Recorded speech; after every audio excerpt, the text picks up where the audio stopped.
Okay, what have we got? Better nail choice, more beautiful life. I'm guessing it's going to be a nail drill. Okay, let's zoom out. Okay.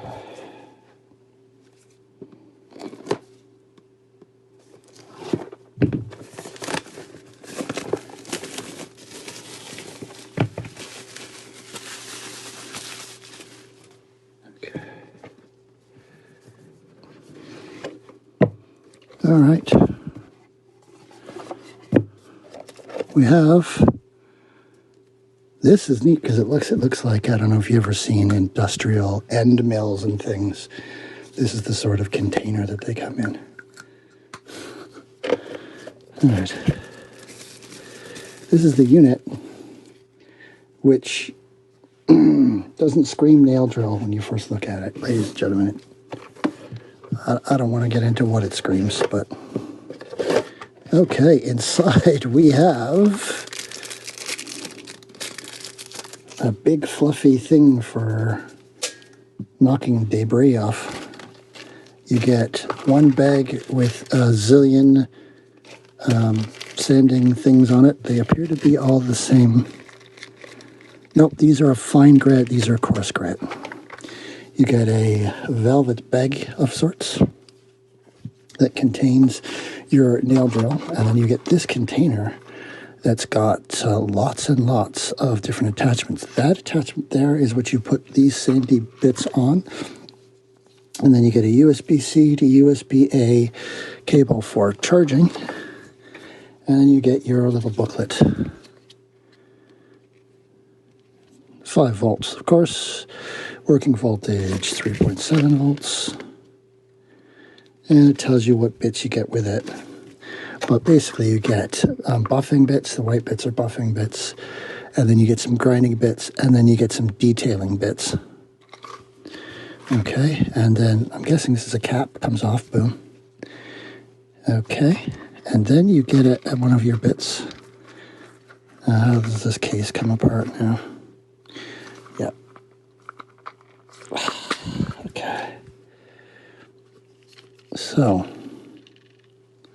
the bit I use most is the sanding bit because I don't work on nails, ladies and gentlemen. I work on small bits of plastic and epoxy and whatnot, but this goes on there a little bit loosely for my taste, but then this just friction fits in the end. And then you've got a power button. And there appears to be no juice at all in this. So, of course, we're going to have to charge it. Okay. So let me just put this stuff in the box.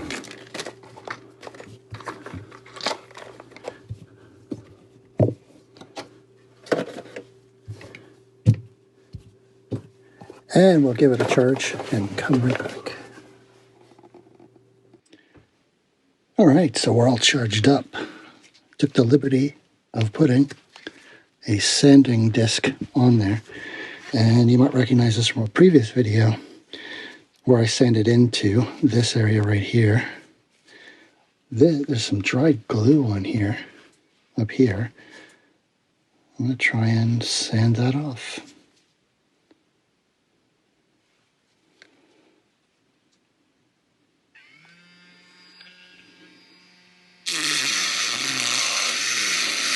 The lowest setting.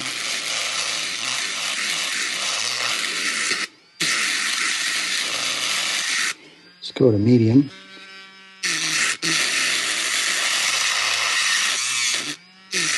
It bogs down fairly easily though.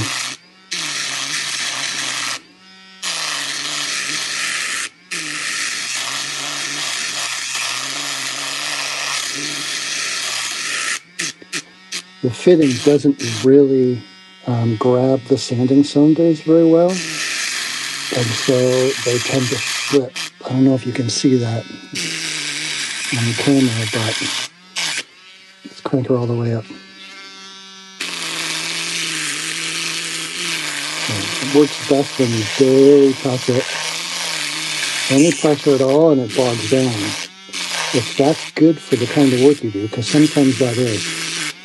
You know, if you're dealing with someone who's really squeamish when you're doing nails. But in terms of cutting a divot into this, like I did before, you can do it. It just takes an awful lot more time. It seems to be okay. It is not very strong. So if you want to keep it, this would be good for somebody who probably actually does nails. It's not going to be a